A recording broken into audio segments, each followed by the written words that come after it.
S'installer dans un nouveau milieu quand on est un végétal et qu'on ne peut pas se déplacer.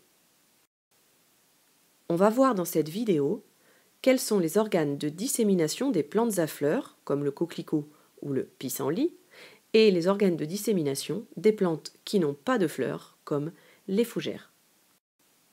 On va commencer par les plantes à fleurs avec l'exemple du coquelicot, et pour le moment, essayons de repérer les différents organes de ce végétal. On a la fleur, avec à l'intérieur le pistil et les étamines tout autour. On a le bourgeon, duquel sortira la fleur. On a la tige et les feuilles. Le pistil qu'on retrouve ici, qui est au centre des pétales, se transforme en capsule chez le coquelicot, dans lequel on va trouver les graines, qui sont les organes de dissémination des plantes à fleurs. Les végétaux étant incapables de se déplacer, comment vont être disséminées ces graines? La graine peut être disséminée par le vent, comme ici chez le pissenlit, où on retrouve la graine avec une sorte de petit parachute qui lui permet de s'envoler. Elle peut aussi être disséminée par les animaux.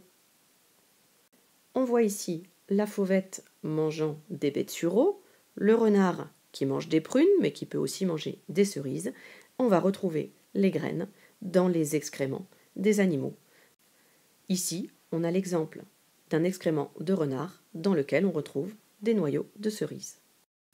La graine peut aussi s'accrocher au pelage des animaux.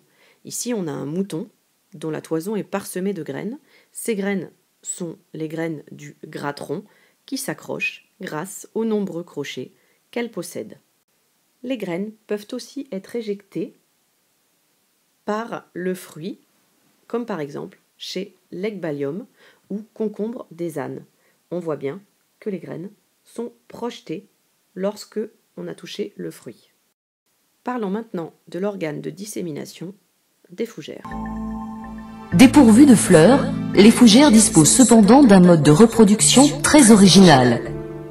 À la face inférieure de certaines feuilles, il est possible d'observer, à certaines époques de l'année, des taches aux formes et aux couleurs très variables selon les espèces. Ce sont des sores.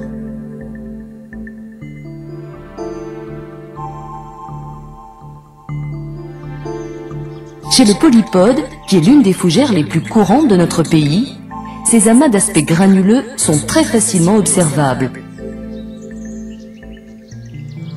Vus de très près, ils se révèlent être constitués de dizaines de petites boules que l'on qualifie de sporanges. Les 64 spores contenus dans chaque sporange sont ainsi libérés, parfois même expulsés vers l'extérieur.